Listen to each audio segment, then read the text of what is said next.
Hello hi everyone, എല്ലാവർക്കും നമസ്കാരം. എല്ലാവർക്കും EasyBay അക്കാഡമിയിലേക്ക് സ്വാഗതം. അപ്പോൾ നിങ്ങൾ എല്ലാവരും തന്നെ ഈ പറയുന്ന SSC പരീക്ഷകൾക്ക് വേണ്ടിയിട്ട് കാത്തിരിക്കുന്നവരായിരിക്കും. SSC എക്സാമിനേഷൻ എഴുതുന്ന ഒരുപാട് ഉദ്യോഗാർത്ഥികളെ സംബന്ധിച്ചോളം അവർ എഴുതുന്ന ഒരുപാട് എക്സാമിനേഷനിൽ ഒന്നാണ് ഈ പറയുന്ന CMTS എക്സാമിനേഷൻസ് എന്ന് പറയുന്നത്, അല്ലേ? ഈ പറയുന്ന 2025 എക്സാമിനേഷൻസ് ഈ അടുത്ത കാലങ്ങളിലായിട്ടാണ് എന്ത് ചെയ്യുന്നത് കഴിഞ്ഞിട്ടുണ്ടായിരുന്നത്. ഒരുപാട് ഈ പറയുന്ന പേര് ഈ പറയുന്ന റിസൾട്ടിന് വേണ്ടിയിട്ട് കാത്തിരിക്കുന്നവരാണ്.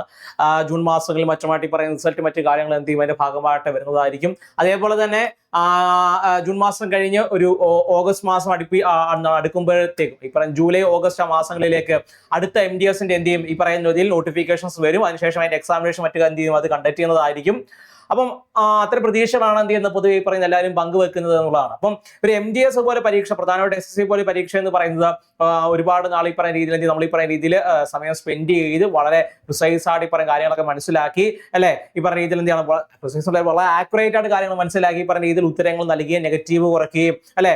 ഈ പറഞ്ഞ രീതി ഓൾ ഇന്ത്യ തലത്തിൽ മത്സരിക്കേണ്ടതൊക്കെ ആയതുകൊണ്ട് തന്നെ ഇപ്പം ആ രീതിയിൽ എന്ത് ചെയ്യും നമ്മൾ പഠിച്ച് മുന്നോട്ട് പോയാൽ മാത്രമേ കട്ട് ഓഫ് കടക്കാനും അതേപോലെ തന്നെ ജോലി കിട്ടാനുള്ള സാധ്യത എന്ത് ചെയ്യുന്നുള്ളൂ കൂടി വരികയുള്ളൂ എന്നുള്ളതാണ്. അപ്പൊ അതുകൊണ്ട് തന്നെ വളരെ വൃത്തിക്ക് എന്ത് ചെയ്യും പഠിക്കേണ്ടത് ആവശ്യമാണ്. എങ്ങനെ പഠിക്കണം ചോദിച്ചു കഴിഞ്ഞാൽ സിലബസ് അറിഞ്ഞ് പഠിക്കണം. അതായത് ഈ പറഞ്ഞ SSCയിലേക്ക് പുതുതായിട്ട് കടന്നു വരുന്ന ഒരു ഉദ്യോഗാർത്ഥി അവൻ എന്താണ് ആദ്യം മനസ്സിലാക്കേണ്ടത്, എങ്ങനെയാണ് പരീക്ഷ എന്ന് മനസ്സിലാക്കണം, അതേപോലെ എന്താണ് എക്സാമിന്റെ പാറ്റേൺ എന്താണെന്നുള്ളത് എന്ത് ചെയ്യണം മനസ്സിലാക്കേണ്ടതായിട്ടുണ്ട് എന്നുള്ളതാണ്, അല്ലെ?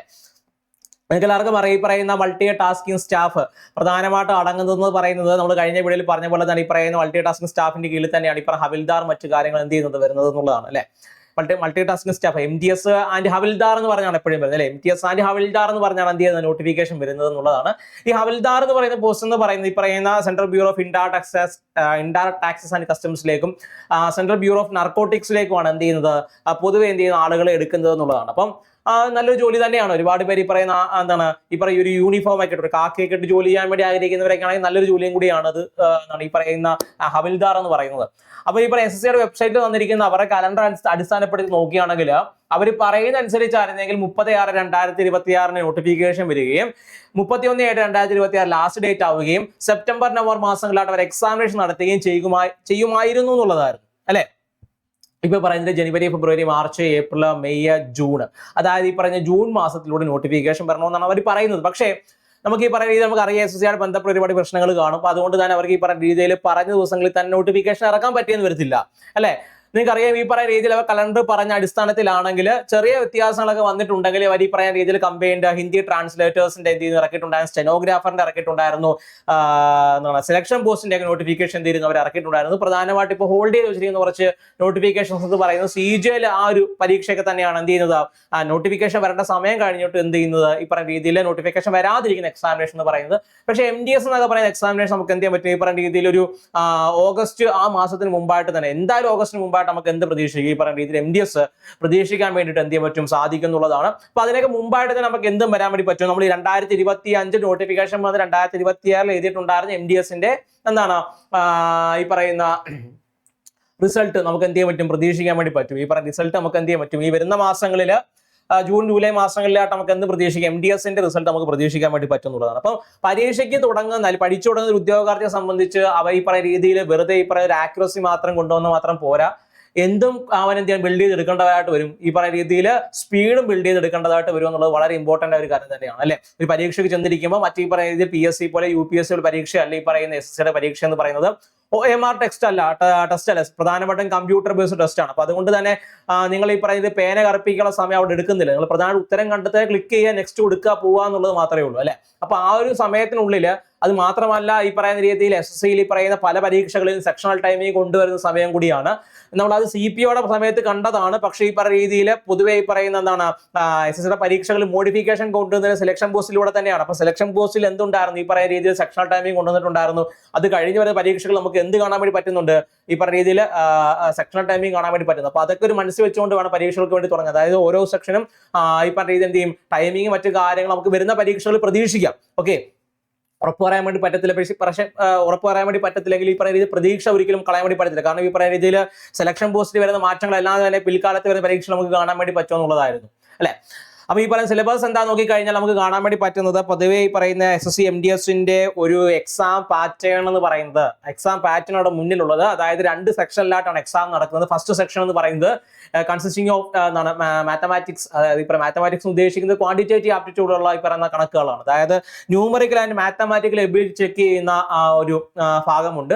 അത് കൂടാതെ തന്നെ ഒരു റീസണിങ്ങിന്റെ ലോജിക്കൽ റീസണിങ്ങിന്റെ പ്രോബ്ലം സോൾവിങ്ങിന്റെ ഒരു ഭാഗം എന്ത് ചെയ്യുന്നുണ്ട് അതിനകത്ത് ഉണ്ടെന്നുള്ളതാണ്. അതായത് നോക്കുകയാണെങ്കിൽ കണക്കും റീസണിങ് ഇച്ചിരി വ്യക്തമായിട്ട് പറഞ്ഞു കഴിഞ്ഞാൽ കണക്കും റീസണിങ്ങും കൂടെ 40 മാർക്കിനുണ്ട്. അതായത് 120 മാർക്കിനാണ് എന്ത് ചെയ്യുന്നത് നിങ്ങൾ അവിടെ പരീക്ഷ എഴുതേണ്ടത് എന്നുള്ളതാണ്. 45 മിനിറ്റ് ആയിരിക്കും നമ്മുടെ മുന്നിലുള്ളത് അല്ലെ. 45 മിനിറ്റ് അടുപ്പിച്ച് നമ്മുടെ മുന്നിൽ കാണുമെന്നുള്ളതാണ്. ഈ 45 മിനിറ്റ് കൊണ്ട് എന്ത് എഴുതി തീർക്കണം? ഈ പറയുന്ന രീതിയിൽ മാത്സും റീസണിങ് എഴുതി തീർക്കണം.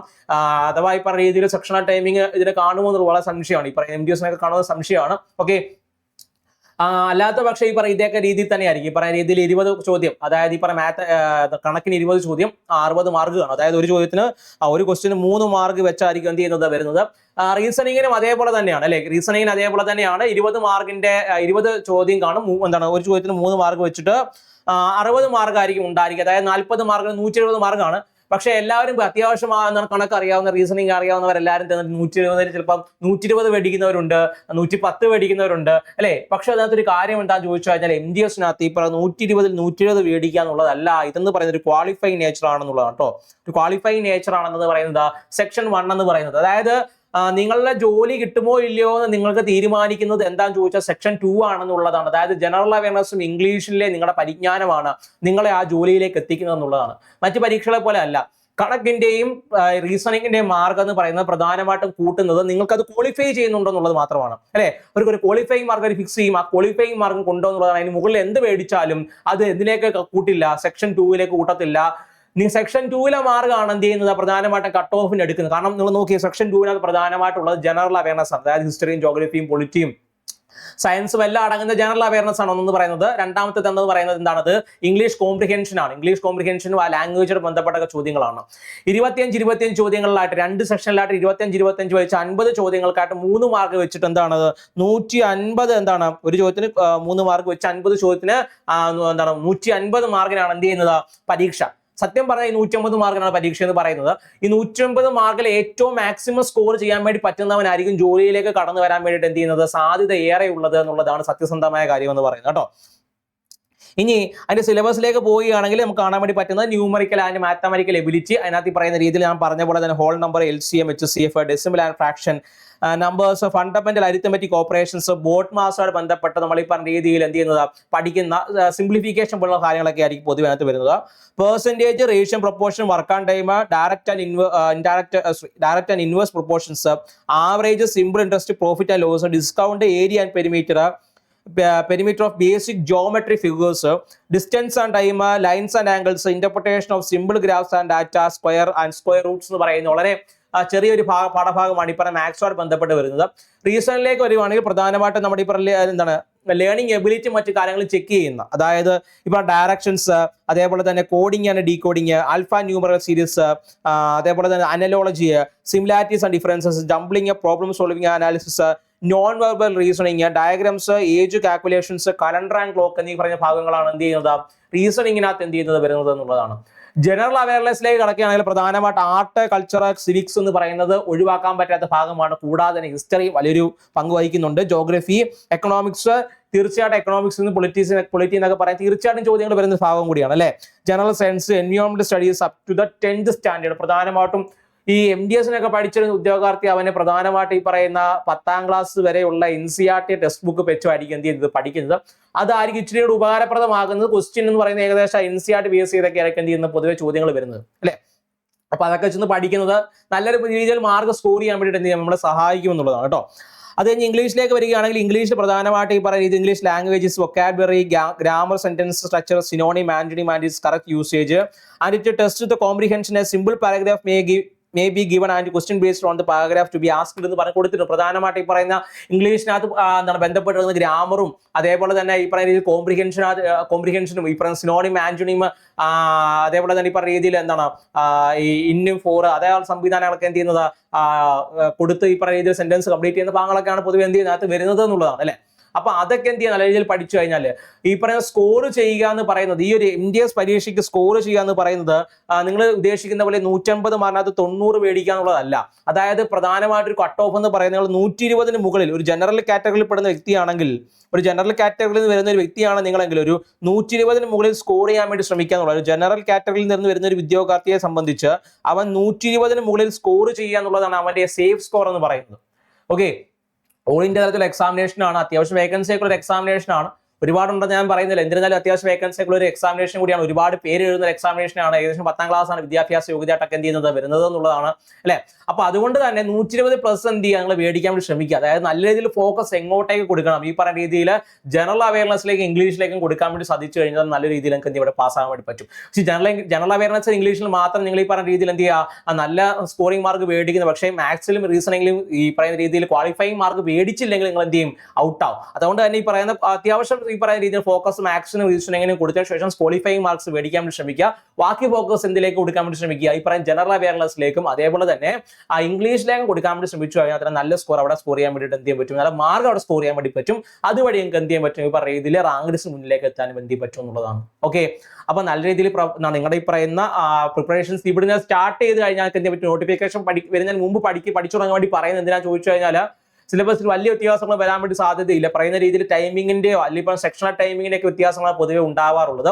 അപ്പൊ അതുകൊണ്ട് തന്നെ നിങ്ങൾക്ക് ഈ പറയുന്ന സിലബസിലെ കാര്യങ്ങൾ ഒരുപാട് പഠിച്ചു മാറാനും റിവൈസ് ചെയ്യാനും മോക്ക് ടെസ്റ്റ് ചെയ്ത് നോക്കാൻ സമയമൊക്കെ എന്ത് ചെയ്യും അവിടെ ലഭ്യമാകും. അത് നിങ്ങൾക്ക് എന്ത് ചെയ്യാൻ പറ്റും, ഒരുപാട് കാര്യങ്ങൾ പറഞ്ഞു തരും എന്നുള്ളതാണ്. എവിടെയാണ് നമുക്ക് പിഴയ്ക്കുന്നത്, എവിടെയാണ് മാർക്ക് പോകുന്നത്, എവിടെയാണ് ടൈം കൺസ്യൂം ചെയ്യുന്നത്, എവിടെയാണ് ആക്യുറസി വേണ്ടത്, എവിടെയാണ് ഈ പറയുന്ന ടൈം പോകുന്നത് അല്ലെ, അത് പറഞ്ഞ കാര്യങ്ങളാണ് തന്നെയാണ്. അപ്പൊ ഇത് നമുക്ക് എന്ത് ചെയ്യാൻ പറ്റും, ഈ പറയുന്ന മോക്ക് ടെസ്റ്റിലൂടെ മറ്റു കാര്യങ്ങൾ റിവിഷനിലൂടെ ഒക്കെ എന്ത് ചെയ്യാൻ പറ്റുള്ളൂ, നമുക്ക് മനസ്സിലാക്കാൻ വേണ്ടി പറ്റത്തുള്ളൂ അല്ലെ.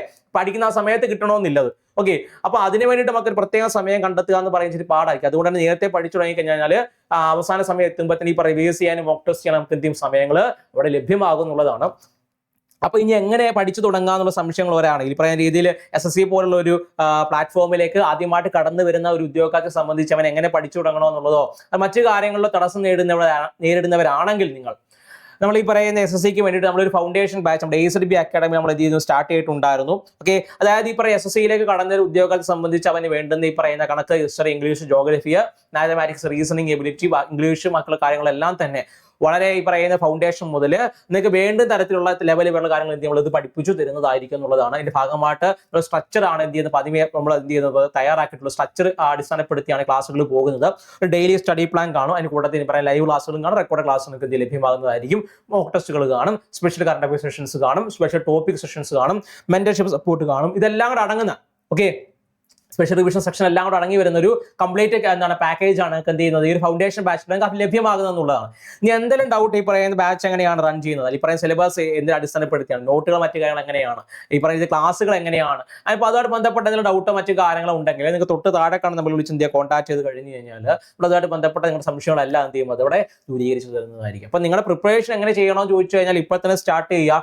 നിങ്ങളുടെ പ്രിപ്പറേഷൻ എപ്പോഴും ടാർഗറ്റ് കാണും, അതായത് 120+ എനിക്ക് എന്ത് ചെയ്യണം ഈ പറഞ്ഞ രീതിയിൽ നേടാൻ വേണ്ടി പറ്റണം. ഓക്കെ, അതിൽ ഒട്ടും താഴെ പോകരുത്. ഓക്കെ, അത് ഈ പറഞ്ഞ രീതിയിൽ OBC, SC, ST ആ ഒരു വിഭാഗത്തിൽപ്പെടുന്നവരായിക്കോലെ ഈ എന്താണ് OBC ആയാലും SC, ST ആയാലും ഈ പറഞ്ഞ EWS ആയാലും നിങ്ങൾ എങ്ങനെ നോക്കിക്കഴിഞ്ഞാൽ ഒരു 98 താഴോട്ട് എങ്ങനെ ആയാലും കട്ട് ഓഫ് പോകത്തില്ല.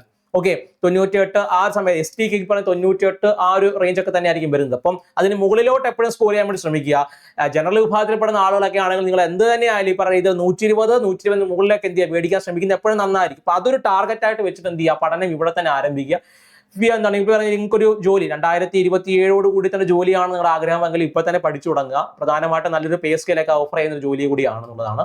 മറ്റൊന്ന് പറയുന്നത് ഈ പറയുന്ന മൾട്ടി സ്റ്റാഫ് കൊണ്ട് ഹവിൽദാർ കൊണ്ട് രണ്ടിലേക്ക് നിങ്ങൾക്ക് എന്ത് ചെയ്യാം അപ്ലൈ ചെയ്യാം. അതിനനുസരിച്ച് നിങ്ങൾക്ക് എന്ത് ചെയ്യാൻ പറ്റും ജോലിയിലേക്ക് കയറാനും സാധിക്കുന്നതാണ്. അപ്പോൾ പ്രിപ്പറേഷൻ നല്ല രീതിയിൽ പെട്ടെന്ന് തുടങ്ങുക, പെട്ടെന്ന് തന്നെ എന്ത് ചെയ്യുക പഠിച്ചു പോകുക എന്നുള്ളത് മാത്രമേ ഉള്ളൂ. അപ്പോൾ ആ ഒരു സിലബസിനെ അടിസ്ഥാനപ്പെടുത്തി എന്ത് ചെയ്യുക ഇപ്പോൾ പഠനം മുന്നോട്ടേ കൊണ്ടുപോകുക. ഒരുപാട് മെറ്റീരിയൽസ് ഇപ്പോൾ തന്നെ നമുക്ക് എന്ത് ചെയ്യാം നമ്മുടെ ചുറ്റിന് അവൈലബിൾ ആണ്. അതൊക്കെ എന്ത് പ്രയോജനപ്പെടുത്തി മുന്നോട്ടേ കൊണ്ടുവരിക. അപ്പം കോഴ്സുമായിട്ട് ബന്ധപ്പെട്ട സംശയങ്ങളും മറ്റു കാര്യങ്ങളും ഉണ്ടെങ്കിൽ എന്ത് ചെയ്യുക കോൺടാക്ട് ചെയ്യാൻ മറക്കരുത്. അപ്പം നിങ്ങളുടെ സംശയങ്ങളും മറ്റു കാര്യങ്ങളും താഴെ കമന്റായിട്ട് അറിയിക്കാൻ വേണ്ടി ശ്രമിക്കുക. അതേപോലെ തന്നെ പഠനം എന്ത് ചെയ്യുക ഈ വീഡിയോ കണ്ടതിന് ശേഷം തന്നെ എന്ത് നിങ്ങൾ തുടങ്ങാനും ശ്രമിക്കുക എന്നുള്ളതാണ്. അപ്പം നമുക്ക് മറ്റൊരു വീഡിയോ ആയിട്ട് വീണ്ടും കാണാം. അപ്പോൾ എല്ലാവർക്കും താങ്ക് യു, ബൈ.